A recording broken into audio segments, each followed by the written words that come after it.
नमस्कार दोस्तों, स्वागत है आपका एन शो में। और इस शो में हम लोग सरवेन जी के साथ बातचीत करते हैं कि नेक्स्ट वीक के लिए चार्ट की रीडिंग क्या कह रही है। पिछले हफ्ते हमने देखा काफी ज्यादा उतार चढ़ाव था, मतलब मार्केट ट्रेडमिल पे दौड़ता हुआ दिख रहा था। और सेक्टोरली अगर आप देखेंगे तो बैंक ने काफी अच्छे प्रदर्शन किए, लेकिन जहां एक तरफ कुछ बैंक बहुत अच्छा कर रहे थे, दूसरे बैंक खराब कर रहे थे। वैसे ही दिग्गज शेयरों में काफी उठापटक देखने को मिली और निफ्टी से कोई क्लियर कट डायरेक्शन फिलहाल लास्ट वीक में नहीं मिला। एक दूसरी बड़ी घटना लास्ट वीक ये हुई कि एफआईज ने बहुत जोर से बेचा है। रादर वो 5 ऑफ जैन से तगड़ी बिकवाली कर रहे हैं। तो अब ऐसे सिचुएशन में मार्केट को कैसे समझा जाए, क्योंकि बहुत सारी घटनाएं आसपास हो रही हैं, लेकिन प्योर डेटा चार्ट क्या इशारा कर रहा है उसको समझते हैं। सरवेन जी हमारे साथ हैं। सरवेन जी का बहुत बहुत स्वागत है। सरवेन जी, लास्ट वीक जो है ना, मार्केट नमस्कार ने नीरज जी। लोगों को काफी परेशान किया, हैरान किया। कन्विक्शन जी, दिखाई नहीं बिल्कुल, और तरह-तरह की जी, बातें हो रही थी। लेकिन इस बीच जो एक चीज़ कंसिस्टेंटली थी, वो थी एफआईए की बिकवाली। जी, जोरदार तरीके से उन्होंने नए साल की शुरुआत इतनी खराब करेंगे, वो एक कल्पना नहीं थी।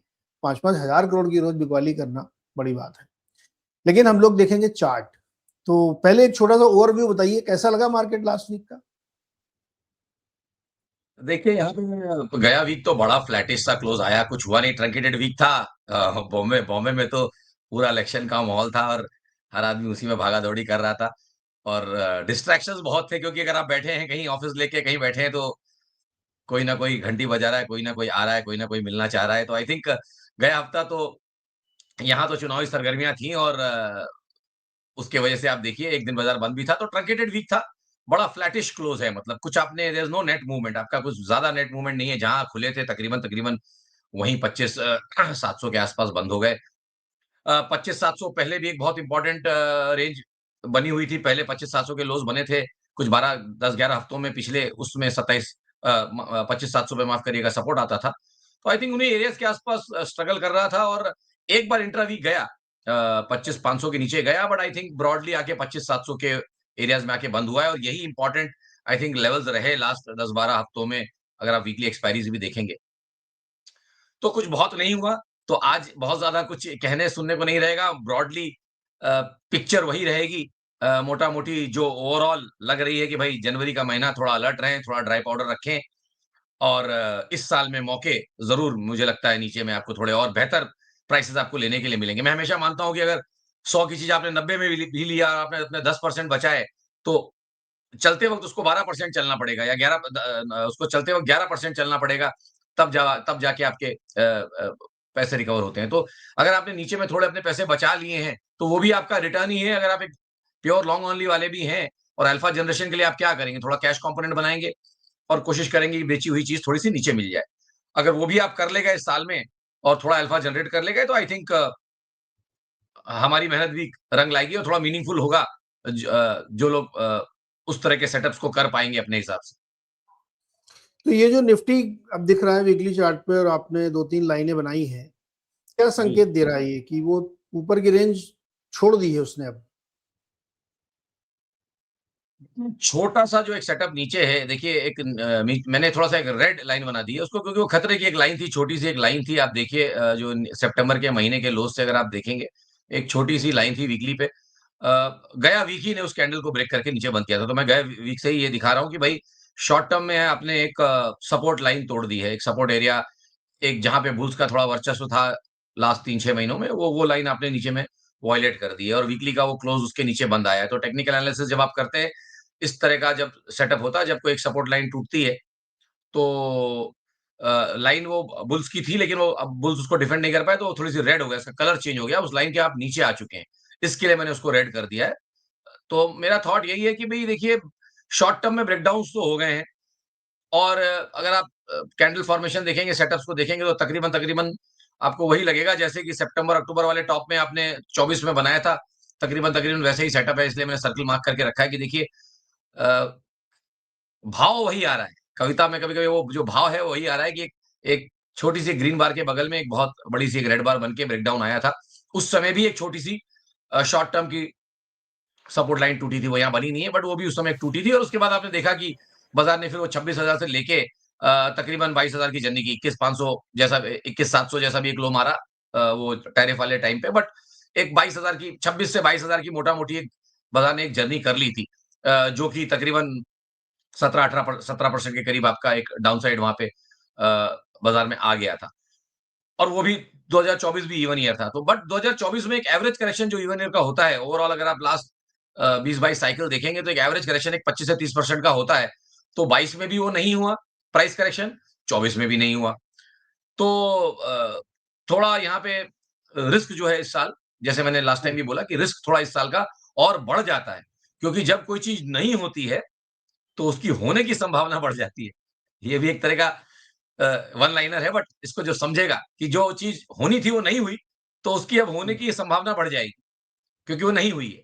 तो प्रोबेबिलिटी वैसे ही वर्क करती है, जो चीज़ होनी चाहिए थी नहीं हुई, तो अब उसकी होने की संभावना बढ़ती जा रही है।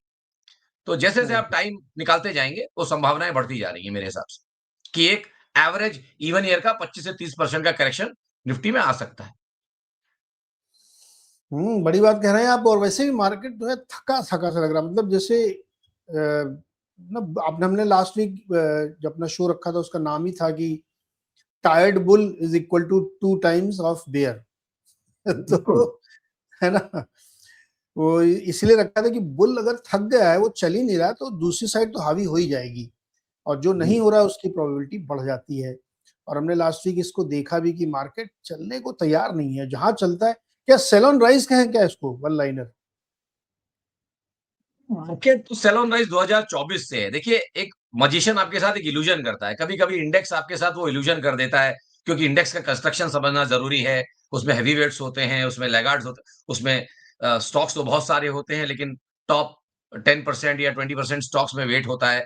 तो इंडेक्स आपको एक इल्यूजन देता है। तो ये निफ्टी 50 ने आपको एक इल्यूजन दिया हुआ है, एक मैजिशियन के जैसे, कि चलो भाई हम आए थे और हमने एक नया हाई बना लिया। But fact of the matter remains कि 2024 से ही मार्केट सेल ऑन राइज है। बहुत सारे आप देखेंगे जो इक्वल वेट इंडाइसेस हम दिखाएँगे, या जो डॉलर वेटेड आप इंडेक्स देखेंगे, उनमें तो नई हाई लगी नहीं है, वो तो नए हाई से बहुत दूर है। निफ्टी 500 भी अपने ऑल टाइम हाई से दूर ही रह गया। एक आई थिंक 2-3% 3% नीचे से ही घूम गया। तो ये सब तो ऑलरेडी दर्शा रहे हैं कि सेल ऑन राइज है, क्योंकि नया हाई तो आपका लगा नहीं। तो it will not technically qualify as a fresh new high. Dow theory में आप क्या बोलते हैं, भाई market should move move higher in higher tops, higher bottoms. तो हायर टॉप तो लगा नहीं है। ठीक है, अभी तक लोअर बॉटम भी नहीं लगा है, बट हायर टॉप तो लगा नहीं। ये पहला संकेत वही होता है कि 2 ढाई साल, 1.5 साल चलने के बाद आप एक नया हाई नहीं रख पाए। इवन जो रखा आपने वो इल्यूजन में रखा है, डबल टॉप जैसा आपने बना दिया। बट बहुत सारी चीजें जब आप अपना पोर्टफोलियो देखते हैं, तो मुझे नहीं लगता कि आई थिंक 70-80-90% पोर्टफोलियो, एक वेल डाइवर्सिफाइड पोर्टफोलियो, एक 30-40 स्टॉक का, जिसमें आपने 7-8 सेक्टर का एक वेटेज लिया होगा और उसके स्टॉक्स को होल्ड किया होगा, large cap, mid cap, small cap, जो भी आपने उसमें डाले हो। मुझे नहीं लगता हम्म, कि आपका 2024 का पीक वैल्यूएशन आया होगा।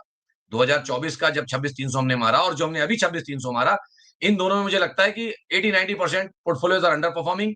वो लेवल दोबारा नहीं आ पाए। तो ये अपने आप में एक संकेत है कि सब कुछ तो चेंज हो गया है। हल्की सी बारीकी में कुछ करवट बाजार ने अलग ले ली है।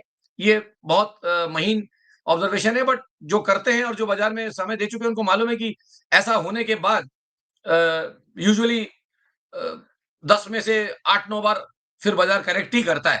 मतलब एक आध बार कभी चल गया हो तो चल गया हो, बट इस तरह के ऑब्जर्वेशन के बाद कि जब 12-18 महीने से इंडेक्स ने तो नया हाई मारा, आपका पोर्टफोलियो नहीं मार पा रहा है, तो हमेशा वो एक थोड़ा-सा नरमी का संकेत होता है, थोड़ा वीकनेस का संकेत होता है, और 8 आउट ऑफ 10 बाजार गिरता हम्म। है उसके बाद। तो थॉट वही है। थॉट कोई बहुत ज़्यादा कॉम्प्लिकेटेड मैं नहीं रखता यहाँ पे लाके लोगों के लिए, क्योंकि हम एक हल्का पॉडकास्ट करना चाहते हैं। बहुत ज़्यादा लोगों को झंझोड़ना नहीं चाहते दिमाग को, तो बेसिक सिंपल चीज़ें की हुई हैं, मतलब जो कोई भी कर सकता है। अगर थोड़ा मेहनत करे, थोड़ा टाइम दे, तो ये सारी चीज़ें सबको दिखती हैं। ऐसा कुछ नहीं है कि डेटा खाली मेरे पास है। बट इसको देखने का नज़रिया हमारा धीमे-धीमे ओवर द पीरियड रिफाइन हुआ है। जो बाकी लोग करना चाहें वो करेंगे, उनका भी रिफाइन होगा, हमको फॉलो करेंगे और देखेंगे तो उससे भी उनका रिफाइन होगा। अच्छा, ये जो डॉलर में इंडेक्स है, डॉलर निफ्टी जी, जी। 9797 पे चल रही, इसकी नीली लाइन देख के तो लगता है कि ऊपर की तरफ जाने को कोशिश कर रहा है। देखिए, इसको नीली लाइन देख के जाने को नहीं, अब तो नीली लाइन टूट गई है। ये सबसे इम्पोर्टेंट डेवलपमेंट है गए 2 हफ्तों का। गए हम्म। हफ्ते में हम ये चार्ट नहीं ला पाए थे, क्योंकि और बहुत कुछ था बात करने के लिए। अ, बट ये चार्ट डेफिनिटली आना ही था और आया आज। थॉट यही है कि देखिए, कोविड के लो से, कोविड के लो से जो बुल कंट्रोल लाइन थी इसकी ब्लू वाली, वो टूट गई है। तो बुल्स का पलड़ा लॉन्ग टर्म में भी अब अभी तक तो मीडियम टर्म, शॉर्ट टर्म की बात कर रहे थे। पहली बात जब आपने ब्लू लाइन निकाली, इसलिए पहले ब्लू लाइन ले ली।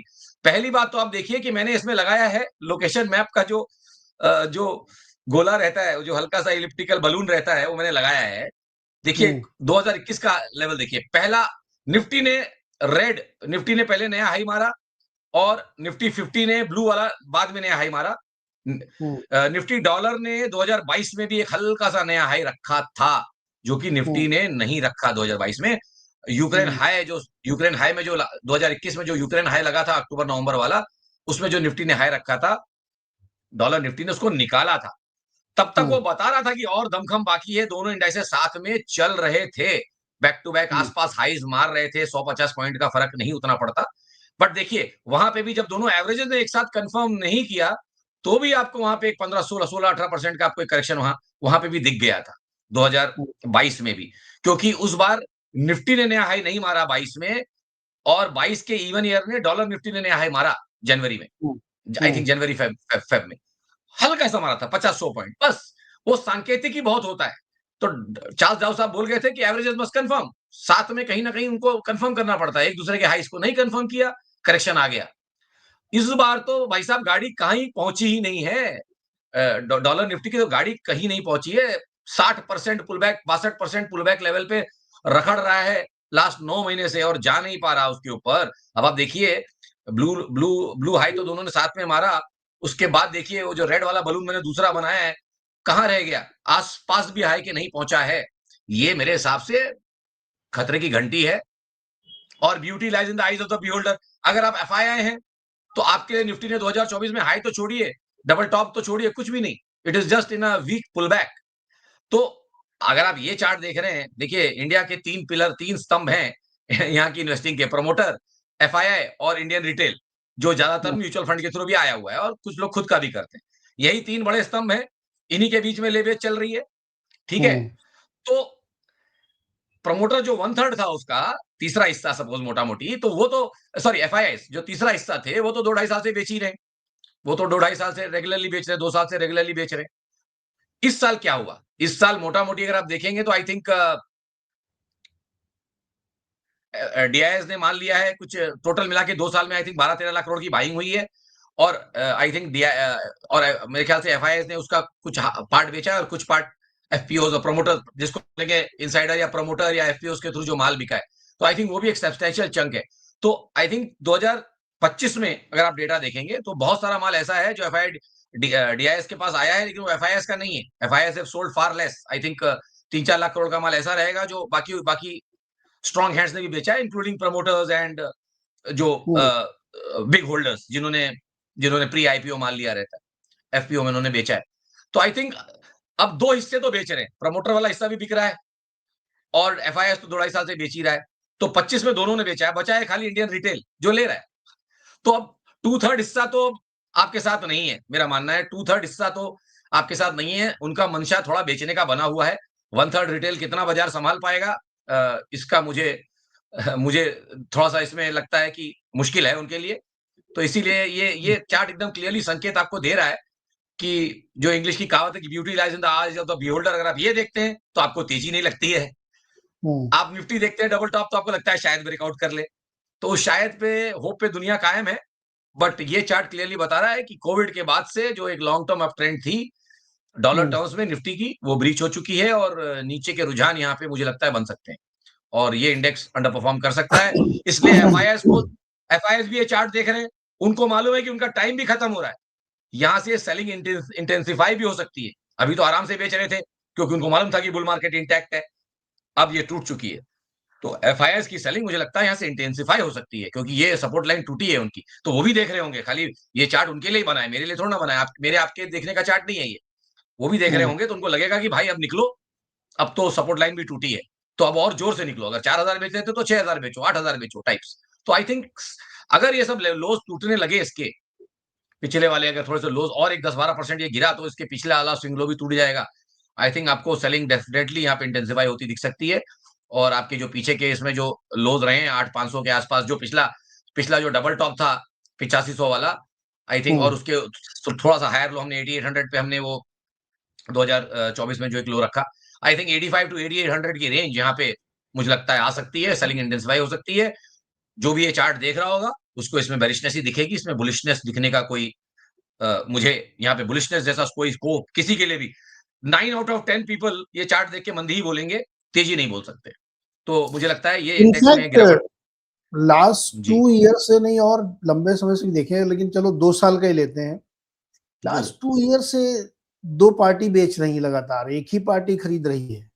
जी और जी उस बिल्कुल। पार्टी जो पार्टी खरीद रही है उसको ऐसा लगता है कि मैं अमीरों का माल खरीद के अमीर बन जाऊंगा। ये एक बहुत गजब की थ्योरी भारत में म्यूचुअल फंड वाले चला रहे हैं कि अमीरों का माल खरीद के मैं अमीर बनूंगा और अमीर अपना माल बेच के गरीब हो जाएगा। ये बहुत ही मतलब क्या बताया जाए, विचित्र किंतु सत्य टाइप का मामला है ये। देखो फुल कर लिया आपसे बात करते करते 24-25 में मिला के गोरे ने तकरीबन 3 लाख 6 लाख करोड़ का माल बेचा है अप्रोक्सीमेटली, और डीआईएस ने 24 में 5.25 लाख करोड़ और मोटा मोटी 25 में 8 लाख करोड़, तो एक 13 लाख करोड़ का माल इन्होंने लिया है। तो ये रिमेनिंग 7 लाख करोड़ कहां से आया है, ये लोगों वहीं को से जाके चिंता करनी चाहिए। ठीक है, तो ये रिमेनिंग रिमेनिंग कहां से आया है, ये माल 13 लाख में से 6 लाख तो उस गोरे ने बेचा है, बाकी बाकी कहां से आया है। तो ये मेरे हिसाब से बहुत चिंता का विषय है। और जैसे मैंने बोला ये क्लियरली दर्शा रहा है कि 2/3 लोग अब बेच रहे हैं, बस 1/3 लोग खरीद रहे हैं। तो पलड़ा ऑलरेडी शिफ्ट हो चुका है, मतलब I don't have to prove, ये पलड़ा ऑलरेडी शिफ्ट हो चुका है। सेलिंग ज्यादा है, बाइंग कम है। एक अकेला अकेला चल रहा है वो। अच्छा, निफ्टी जी फाइनेंशियल सर्विसेज का जो चार्ट है, क्योंकि हमने जी लास्ट वीक देखा था कि बैंकों के शेयरों में मजबूती थी जी और उन्होंने बैंक निफ्टी के थ्रू या निफ्टी में भी बैंक वाले शेयर हैं, जी कुछ कुछ की वजह से एक मोमेंटम आता हुआ दिख रहा था। लेकिन ये बैंक निफ्टी चूंकि हम लोग दिखाते नहीं, बहुत छोटा इंडेक्स है वो in terms of number of shares, and ये जरा ब्रॉडर है। तो इसमें क्या देख के लग रहा है, ये भी तो बिल्कुल वैसे ही डॉलर निफ्टी टाइप की चार्ट इसका भी लग रहा है मुझे। ये तो आपका एटलीस्ट देखिए, फाइनेंशियल्स के बिना, फाइनेंशियल सेक्टर के बिना कोई तेजी होगी ऐसा तो मुझे नहीं लगता। तो इसका साथ देना बहुत जरूरी है। तो यहाँ तो मुझे लग रहा है कि क्लियर कट साथ छूटा हुआ है बाजार के साथ इसका भी। और लॉन्ग रन जब हम कोरिलेशन रन करते हैं तो बैंक निफ्टी अंडर परफॉर्म कर रहा है निफ्टी को काफी समय से, मतलब जब लॉन्ग डेटेड करते हैं। शॉर्ट टर्म में आपको लगेगा कि बैंक निफ्टी हाल फिलहाल शॉर्ट टर्म में बैंक निफ्टी ने निफ्टी को थोड़ा सा आउट परफॉर्म किया है, बट एक लॉन्ग लॉन्ग डेटेड एवरेज देखते हैं तो फाइनेंशियल्स ने अंडर परफॉर्म किया है निफ्टी को। तो वो ऑटोमेटिकली आपको दर्शा रहा है कि भाई एक आपका जो सबसे बड़ा जो ड्राइवर है, अगर ड्राइवर ही थक गया है तो फिर गाड़ी कौन चलाएगा? सीधी सी, और ये एक ही मात्र बड़ा ड्राइवर रहता है, मतलब बिना बिना पैसे के तो दुनिया चलती नहीं। तो अगर ये ड्राइवर थक रहा है तो डेफिनेटली चिंता का विषय है। और देखिए मैं लास्ट के दोनों हाईज को आप देखिए, जब निफ्टी ने एक हल्का सा नया हाई रखा तो सांकेतिक तौर पे फिर एक 40-50 पॉइंट से इसने नया हाई नहीं रखा है।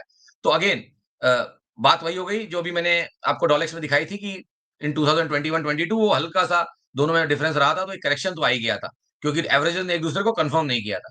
तो यहाँ भी मुझे वही लग रहा है, ये ब्लू लाइन ऑलमोस्ट टूट गई है।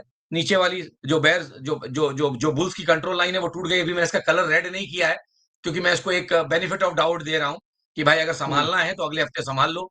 अ, लेकिन अगर अगले हफ्ते नहीं संभाल पाए और ब्रेकडाउन आ गए तो आई थिंक ये लाइन टूट जाएगी और फिर ये इसका भी कलर रेड हो जाएगा। फिर आपको यहाँ पे भी सेलिंग इंटेंसिफाई होती हुई दिखेगी। शॉर्ट टू मीडियम टर्म के सपोर्ट्स हैं ये इसमें। एक राउंड फिगर अगर आप पकड़ ले तो 27,200, 27,500, सॉरी 27,000, 27,200, ये लेवल्स इंपॉर्टेंट रहेंगे निफ्टी फाइनेंशियल्स के लिए। अगर इनके नीचे 27,000 के नीचे, साइकोलॉजिकल मार्क के नीचे बंद करता है तो मुझे लगता है कि सेलिंग इंटेंसिफाई हो सकती है। ऐसा भी नहीं है कि इस लाइन को पकड़ के बहुत ज्यादा भागने की गुंजाइश है। मे भी एक छोटा पुल बैक और करे टुवर्ड्स टुवर्ड्स 28,000, बस उतना ही एक पॉसिबिलिटी नेक्स्ट वीक की लग रही है।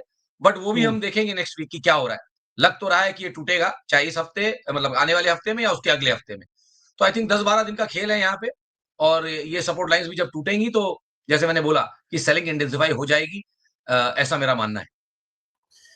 पता है, एक बार मैं बेंगलुरु से तिरुपति बस से ट्रेवल कर रहा था। जी जी लगभग 250-300 किलोमीटर की दूरी होगी, अंदाजे से बता रहा हूँ मैं। तो उसमें क्या हुआ कि वो बहुत अच्छा हाईवे है, बहुत ही बढ़िया हाईवे है। और जी। बस में ज्यादा सवारियां भी नहीं थी, 20-25 लोग मैक्सिमम थे उसमें। बड़ी शानदार बस चलाते हुए, मतलब उसने चाय के लिए भी कहीं नहीं रोकी, वो कम से कम 150-200 किलोमीटर एक रन में मार के उसने एक जगह बस रोकी, खाना वाना खाया। उसके बाद मैंने देखा कि कंडक्टर गाड़ी चलाने लगा, ड्राइवर पीछे चला गया। उसके बाद कंडक्टर ने दौड़ाई गाड़ी और वहां जाके रोका। तो आप जो कह रहे हो ड्राइवर थक गया है, कोई कंडक्टर है जिसको ड्राइविंग आती हो?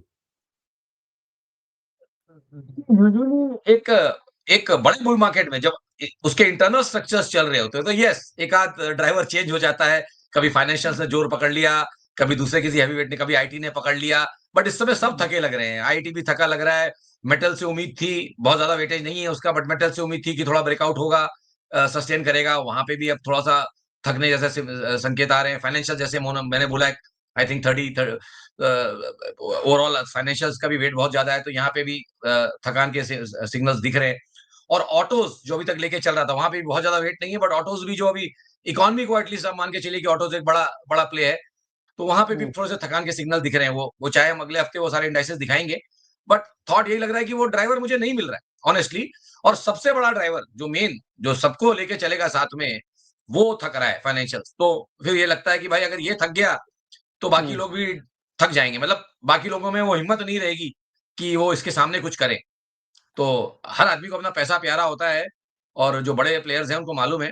तो अगर अगर उनको लग रहा है कि कोई बड़ा हैवीवेट ही गिरने वाला है, कुछ हैवीवेट सेक्टर ही गिरने वाला है, तो बाकियों में भी वो थोड़ा-सा मेरे हिसाब से डरेंगे और थोड़ा कॉशियस अप्रोच से आएँगे। तो कॉशियस अप्रोच और 2-4 दिन मार्केट में नहीं पार्टिसिपेट करना, वही कभी-कभी बाजार को इम्पैक्ट दे देता है। आप 2-4 दिन के लिए बाजार से बाइंग हटाइए, तो ही इम्पैक्ट आ जाएगा 400-500 पॉइंट, 700 पॉइंट निफ्टी में। तो कहने का हम्म, मतलब ये है कि कई बार ऐसा होता है कि 2-4 दिन का पीरियड एक ऐसा आता है, हर आदमी कन्फ्यूज़ होता है, थोड़ा-सा बैक स्टेप लेता है और उसी समय बाजार इम्पैक्ट से गिर जाता है। या लो वॉल्यूम पे भी बड़ी सेलिंग बड़ा बड़ा टिक आ जाता है नीचे में, लो वॉल्यूम में भी बाजार गिर जाता है। तो ये हमेशा ये लास्ट के लेग में बेयर मार्केट में होता ही है कि लोग सडनली हटते हैं और एक वैक्यूम सा बनता है और बाजार बिना वेट और बिना वॉल्यूम के गिर जाता है। तो वो तो अभी बहुत दूर है। आई थिंक वो रहा सेटअप तो दूर है। पहले तो फिलहाल यहाँ से आई थिंक, जैसे मैंने बोला 2-3 पीछे वाला चार्ट देख के, कि कोविड से आपका एक गोरे के लिए कोविड से बुल मार्केट खत्म हो रहा है। सो वो 1/3 सेगमेंट जो पहले से 2 ढाई साल से बेच रहा है, बेच रहा था। गए साल में बहुत सारी सेलिंग ऐसी हुई है एफपीओज में, और आई थिंक एक 7 लाख करोड़ का माल बाहर जी। से भी आया है, जो आईपीओज और एफपीओज और प्रोमोटर्स का है। तो आई थिंक बड़े लोगों में तो 2/3 लोग तो अब, जैसे मुझे ऐसा लगता है 2025 में बेचने की मंशा बना ली थी और बेचा है। अब ये सारा माल संभाल के रिटेल वाले ब्रेकआउट करा ले जाएँ तो हो सकता है, बट मुश्किल काम है, और मुश्किल काम जो होता है उसकी तरफ हम रुझान बनाते नहीं। जो मुश्किल है, देखिए एक बहुत अच्छी कहावत है पानी के लिए, water flows to the path of the least resistance. पानी वहीं जाएगा जहाँ ढलान है, तो पैसा भी वहीं फ्लो करता है जहाँ जो जो जो ईज़ीएस्ट रूट होता है ना, लीस्ट हाँ जी। रेजिस्टेंस वाला रूट होता है, वो फिलहाल नीचे का लग रहा है। ऊपर जाने के लिए बहुत मशक्कत करनी पड़ेगी, बहुत पैसा लगेगा। नीचे जाना ज़्यादा आसान है इस समय। Path of least resistance is on the down side. और बात सही है आपकी। और मैं तो कह रहा हूँ सबको ड्राइविंग सीख लेनी चाहिए, सवारियों को भी मौका मिलने पे वो भी गाड़ी चलाए। नहीं, नहीं, प्रॉब्लम ये नहीं कि सवारी सीख लेगी, सवारी के पास पैसा बहुत है ना, उतना फ्यूल नहीं डाला पाएगी। देखिए पैसा ही इस बाज़ार का फ्यूल है। अरे तो आपको क्राउड फिर फंडिंग नाम की आप एक चीज सुनी आपने कि नहीं सुनी है? जी? क्राउड फंडिंग, सारे ही सवारी मिलके क्राउड तेल नहीं, नहीं, भराएंगे। क्राउड फंडिंग करिए, क्राउड फंडिंग करके भी फ्यूल भरा के चलाइए, लेकिन हाँ, सामने उतना ही माल वापस आ जा रहा है ना। प्रॉब्लम वही है कि टंकी आपकी टूटी हुई है, फ्यूल डलाते रहिए, टंकी लीक कर रही है। मैं ये कोरोलरी दे सकता हूँ। आपकी फ्यूल टैंक में हल्का-सा लीकेज है, आप डालते हम्म, रहिए लेकिन मज़ा नहीं आ रहा है। आप जितना भी पैसा डालिए, अब थोड़ा-सा तो उसमें से कोई और दे के चला जा रहा है आपको माल, या फ्यूल चोरी हो जा रहा है आपका, जो भी जैसा समझिए। फ्यूल टैंक में लीकेज समझिए, तो वो कर लीजिए आप क्राउड फंडिंग। बट जैसे मैंने बोला, पैसा लगेगा ब्रेकआउट कराने के लिए, और काफ़ी पैसा लगेगा। 500 लाख करोड़ का मोटा-मोटी अगर मार्केट कैप है, तो हर 10% ब्रेकआउट कराने के लिए आपको अच्छे खासे पैसे लगेंगे। तो पैसे ही तो है बहुत नहीं मुश्किल है। सर। वही तो दिक्कत है, पैसे तो कहाँ हैं, पैसे कितने नहीं है तो पैसे फिर लाए। जैसे मैंने बोला ना, path of least resistance is on the down side इस समय हम्म, फिलहाल। क्योंकि और ऊपर ये में माल है, ऊपर में जी, बोरी-बोरी भर के माल है। अब आप बोरी-बोरी भर के माल ले सकते हैं ऊपर में, तो लीजिए। आपको फिर बोरी-बोरी भर के पैसा भी लाना पड़ेगा ना। करेक्ट। अच्छा, जी, ये निफ्टी 100 इक्वल वेट, जी। इसका मतलब ये होता है कि 100 शेयरों का हमने जो वेटेज है वो बराबर कर दिया। तो वो इंडेक्स जो बना, यार ये इंडेक्स तो मतलब हाईली अंडर परफॉर्मर, तो यही लग रहा है मुझे।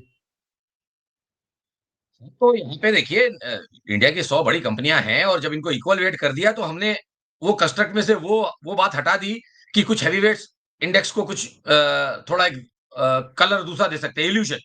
ठीक है? हम्म। तो कई बार क्या होता है कुछ हैवी वेट्स हैं, चल रहे हैं तो उसकी वजह से आपको इंडेक्स में कुछ एक अलग इल्यूजन आ रहा है। तो हमेशा इल्यूजन तोड़ने के लिए जैसे कुछ आप अपने आप को जगाते हैं नींद निद्रा से, तो ये सारी चीज़ें काम करती हैं कि भाई यार यार यहाँ तो कुछ गड़बड़ लग रहा है, यहाँ तो ये चीज़ नहीं हो रही है, यहाँ ये चीज़ नहीं हो रही है। तो आपको लगता है then you start challenging the premise कि भाई ये क्या है, ब्रेकआउट होगा कि नहीं होगा? तो मैं हम्म। बहुत सारे इक्वल वेट इंडाइसेस देख रहा हूँ दुनिया के भी और यहाँ के भी, जो अब हम्म। अंडर परफॉर्म करना शुरू कर चुके हैं। चाहे आप बाहर के भी इंडाइसेस लेंगे, तो वहाँ पे भी इक्वल वेट इंडाइसेस में अंडर परफॉर्मेंस है। अंडर परफॉर्मेंस हम्म। क्या मतलब? जो मेन इंडेक्स परफॉर्मेंस दिखा रहा है, 7% दिखा रहा है आपको मान लीजिए हम्म। एस-एन-पी 500, लेकिन एस-एन-पी 500 इक्वल वेट आपको 5 ही परसेंट दिखा रहा है। तो वो 2% हम्म। की अंडर परफॉर्मेंस है। वो शायद नया हाई भी नहीं बना रहा है। जैसे इस केस में नया हाई नहीं बना। निफ्टी 100 में आप नए हाई से काफ़ी दूर रह गए। ऑल टाइम हाई से आप हम्म। बहुत काफ़ी दूर रह गए। ठीक है? 35,000 के ऊपर आपका ऑल टाइम हाई था और अभी आप 33,600 चल रहे हैं। तो आप सफिशिएंटली अंडर परफॉर्म किया आपने, जो जो कि विजिबल, जो बहुत विजुअली अपैरेंट है कि दिख रहा है कि भाई ये तो कहीं गया ही नहीं है। ये 80% रिट्रेसमेंट के नीचे ही रह गया। ऊपर का 20% का माला इसका खाली है। तो इवन दो निफ्टी ने डबल टॉप रखा, स्लाइटली हायर हाई रखा, बहुत सारे ऐसे सेक्टोरल इंडाइसेस या इक्वल वेट जैसे मैंने कहा इन इंडाइसेस हैं, जो वो हम्म। हाइज़ नहीं रख पाए। तो ये ऑलरेडी आपको संकेत दे रहे हैं, जो मैं कहता हूँ कि एवरेजेस मस्ट कन्फर्म, वो नहीं हो रहे हैं। जब बाजार का तारतम्य टूट जाता है, सीक्वेंस और उसका सब कुछ, उसका वेल ऑयल्ड मार्केट चल रहा था आपका, उसके एक-एक करके तीलियाँ आपकी टायर की अगर एक-एक साइकिल की एक-एक तीली अलग-अलग टूटने लगे, तो 4-5 तीलियों पे आप कितना जाओगे? टायर अभी आपका सलामत है। टायर आपका सलामत है, लेकिन टायर की तीलियाँ टूट रही हैं एक-एक करके। तो एक-एक करके तीलियाँ टूटेंगी, तो फिर फाइनली वो टायर खड़ा नहीं रह पाएगा। जब बियॉन्ड अ पॉइंट जब काफ़ी सारी तीलियाँ टूट जाएँगी, तो टायर चपटा हो जाएगा। तो उस समय आप गिर जाएँगे साइकिल से ज़ोर से।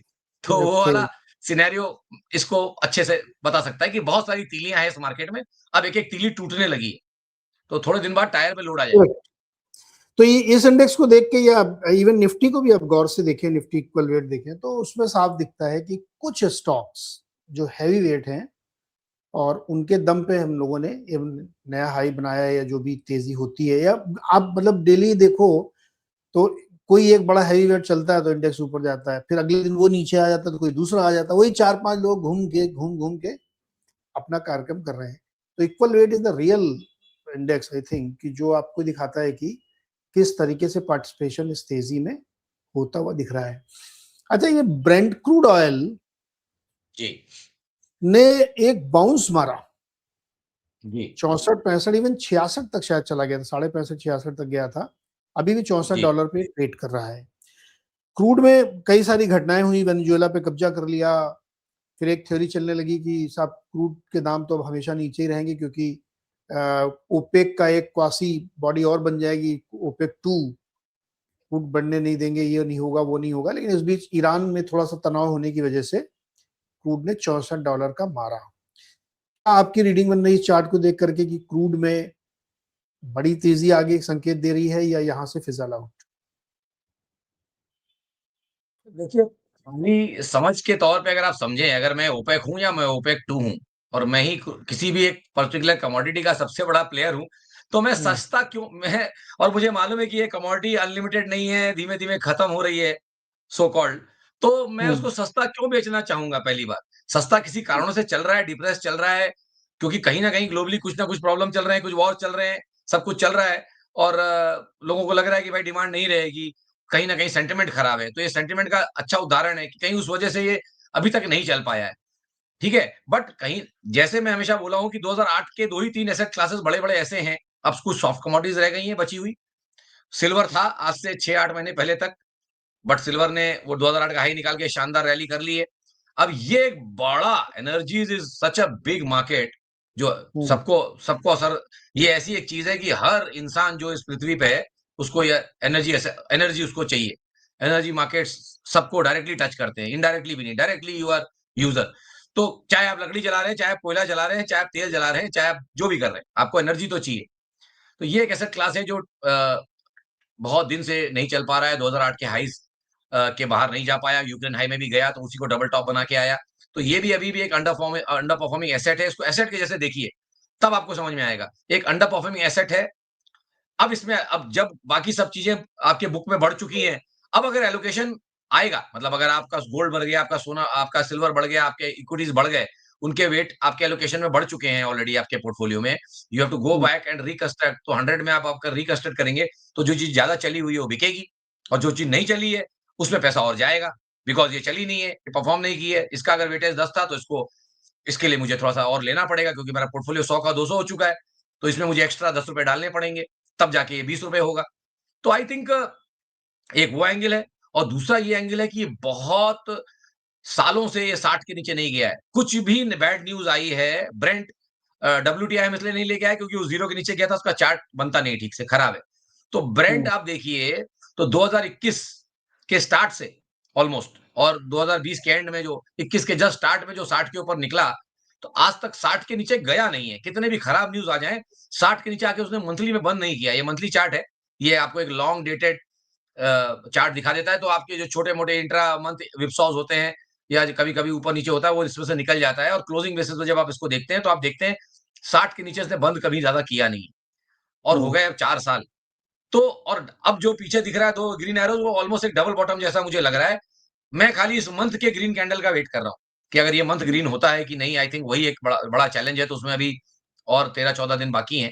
अगर ये मंथली इसमें आपका ग्रीन कैंडल मतलब एक बुलिश कैंडल बन गया, आपने एक पॉजिटिव क्लोज़ इस मंथ में कर लिया जनवरी में, तो मुझे हुँ, लगता है कि फिर ये अपनी लाल लाइन जो बेयर कंट्रोल लाइन है, एलओसी जो बेयर वाली, उससे ब्रेकआउट करेगा और अगर ब्रेकआउट किया, तो फिर हमने देखा है कि ऐसे जब ब्रेकआउट्स होते हैं, तो चांदी ने वो करके दिखाया है कि जब इस तरह के ब्रेकआउट 2-4 साल के होते हैं, तो फिर क्या हो सकता है।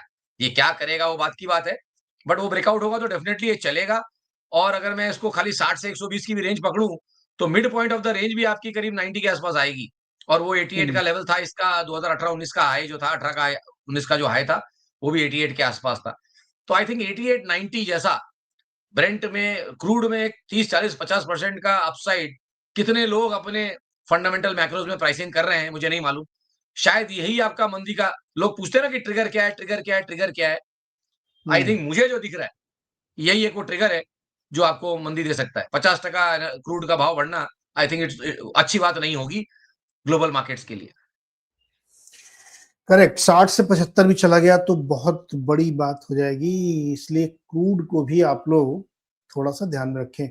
तो ये पाँचों चार्ट हम लोगों ने जो देखे, इससे नेट-नेट क्या ये कह सकते हैं कि मार्केट वन लाइनर मतलब मैं सोच रहा थंबनेल ढूँढूँ कि मार्केट जी। इल्यूज़न में है, डिल्यूज़न में है या सेल ऑन राइज़ है, क्या है मार्केट? इल्यूज़नरी फेज़ में है। लोग डेफ़िनेटली मंत्रमुग्ध हैं। देखिए, इस तरह की जब तेज़ी होती है, आपका सपना टूटने में थोड़ा टाइम लगता है। लोगों को एग्री करने में क्या होता है, कन्फर्मेशन बायस आप ढूँढ रहे हैं, हर चीज़ आपको अच्छी ही दिख रही है। आप अपने क्योंकि आप माल लेके खड़े हैं, आपके अंदर है कन्फर्मेशन बायस, तो आपको सब वही देखना है जो आपके आपके हित में। बट हम लोग ने अपने आप को मार-मार के ये सिखा लिया है कि भाई देखो कुछ और भी कहीं तीलियाँ कहाँ टूट रही हैं। वार्निंग साइन्स देखो। तो अर्ली वार्निंग साइन्स मैंने यहाँ 2-4 दिखाए हैं लोगों को, बाकी लोग खुद समझदार हैं, ढूँढेंगे, करेंगे। मैं खाली यहाँ पे उनको एजुकेशनल पर्पसेज़ के लिए आके थोड़ा समझा देता हूँ। तो जिसको जो करना है अपने हिसाब से करे, अपने एडवाइज़र से पूछ के करे बट जनरल एक अंडरटोन आपको यही समझा दिया कि एक-एक करके तीलियाँ टूट रही हैं और वो इल्यूज़न टूटेगा, वो सपना टूटेगा। और क्योंकि 22-24 में एवरेज करेक्शंस नहीं आए हैं अभी तक पिछले साइकल्स के, तो 26 हुँ। में वो रिस्क बढ़ गया है। यही मेरे 2-4 टेक अवे हैं इसमें कि भाई इस साल रिस्क 22-24 से भी ज़्यादा है। रिस्क ज़्यादा है, रिवार्ड कम है और ये जी, बात कई सारे चार्ट हमें दिखा रहे हैं। तो थोड़ा सावधान रहने की ज़रूरत है और हमेशा की तरह ये एक डिस्क्लोज़र है कि आप लोग जो भी करें अपना उसके लिए आप अपने एडवाइज़र से पूछें क्योंकि पैसा आपका, फैसला आपका, नुकसान आपका, नफ़ा आपका, सब कुछ आपका है। हमारा कुछ जी, नहीं भैया इसलिए हमारी जी, बात को आप एक पिंच ऑफ सॉल्ट की तरह लीजिए समझने के लिए कि देश दुनिया में चल क्या रहा है। और मुझे तो एक ही चीज़ बहुत परेशान कर रही है कि यार एफआईआई इतनी भयानक बिकवाली अचानक से करने लगे हैं, तो चीज़ें शायद इन प्लेस नहीं है। 2 दिन मार्केट जब रिकवर कर रहा था, तो लोगों को लगा अब तो शायद शांत पड़े, लेकिन 2 दिनों में 5-5 हज़ार करोड़ का माल बेचा है। That's work. Cause of concern. तो खैर एनीवे देखते हैं अगले हफ्ते क्या होता है, शायद जी। कुछ जी कुछ कह रहे थे इसपे आप? मैं ऐड हाँ, करूँगा, बड़े ट्रेडर्स इस बात को समझते हैं, लोगों को इम्पैक्ट कॉस्ट समझना बहुत ज़रूरी है। बड़े ट्रेडर्स इस बात को समझते हैं कि जब वॉल्यूम्स आ रहे हैं, जब पैसा आ रहा है तो बेच लो, तो इम्पैक्ट कम आता है बेचने का। अगर हुँ, ड्राई मार्केट में सेलिंग करने आएगा एफआईआई या कोई भी बड़ा प्लेयर अगर कोई हल्के से लो वॉल्यूम मार्केट में या जहाँ पे मनी फ्लो नहीं आ रहा है, उसमें अगर वो आएगा, तो इम्पैक्ट ज़्यादा आएगा। और आप देखिए बड़ा कैलकुलेटेड बेचा है, जितना पैसा आता गया है उतना वो लोग बेचते गए। अभी तक हुँ, मैं कहता हूँ अभी तक एग्रेसिव सेलिंग घोड़े की आई नहीं है। मतलब एग्रेसिव सेलिंग क्या होगी कि जोर से बेचना मतलब चढ़-चढ़ के बेचना, थोड़ा-सा नीचे करके भी बेचना। अभी तो पैसे को मैच करके बेच रहा है। कल को उसको जल्दी होगी बेचने की तो वो देखेगा नहीं पैसा आ रहा है कि नहीं आ रहा है। उस दिन उसको निकलने की जल्दी है। क्यों? फिर वो हुँ, इम्पैक्ट कॉस्ट नहीं देखेगा। तब मार्केट ज़्यादा गिरता है। और वही चीज़ मुझे डर लग रहा है डॉलर इंडेक्स का चार्ट देख के कि वो सॉरी निफ्टी डॉलर का चार्ट देख के कि कहीं वो उनका उनका भी अब patience I think run out हो चुका है, जितना बेच पाएँ, अगली सेलिंग उनकी ज़्यादा एग्रेसिव हो सकती है, सेलिंग बढ़ सकती है, कारण मुझे नहीं मालूम और मैं फर्म बिलीवर हूँ, न्यूज़ ऑलवेज़ फॉलोज़ प्राइस। खराब न्यूज़ अगर आनी भी है, जो आएगी कि नहीं आएगी मुझे नहीं मालूम, आएगी तो 6 महीने बाद ही आएगी, अभी नहीं आएगी, मार्केट गिरने के 3-6 महीने के बाद ही खराब न्यूज़ आएगी, अगर आनी है। बिल्कुल हम लोग देखें क्या होगा। बहुत सारे फैक्टर्स हैं इसमें, लेकिन हमेशा अपने मार्केट में जब आप ट्रेड करें तो अपने इमोशंस को घर पे छोड़ के आइए। केवल जी। केवल फैक्ट और न्यूज़ को देखिए। एनीवे खैर यूक्रेन यूक्रेन सरवीन हाई जी उसका प्राइम एग्ज़ाम्पल है। यूक्रेन हाई उसका प्राइम एग्ज़ाम्पल है। प्राइम यूक्रेन एग्जांपल हाई सब बन गए कोई भी मार्केट उठा के देखिए सितंबर, अक्टूबर कहीं जाके सबके टॉप्स बन गए सितंबर, अक्टूबर, नवंबर में। वॉर कब छिड़ी? ढाई 3 2 ढाई महीने, 3 महीने बाद, डिपेंडिंग ऑन आप कौन-सा मार्केट देख रहे हैं। आई थिंक हमारे केस में हमारा टॉप पहले ही लग गया 3-4 महीने 3 महीने के बाद वॉर छिड़ी। तो राइट, किसी के पास तो समझ में थी ना कि कहीं कुछ तो गड़बड़ है। तो मैं वही कह रहा हूँ bad news will follow price. Price will not follow bad news आएगी बाद में। या गुड न्यूज़ करेक्ट। भी बाद में ही आती है। बॉटम बनने के नुकसान 3-6 महीने के बाद गुड न्यूज़ आती है। तो कोविड के समय सब पैनिक कर गए। Good news hmm, would news जो थी वो बाद में आई, लेकिन पहले बाजार का बॉटम बन गया। राइट। तो हम लोग इस बार भी देखेंगे कि क्या-क्या चीज़ें हो सकती हैं। तो इस हफ्ते का फिलहाल इतना ही। काफ़ी शुक्रिया सरवीन जी का।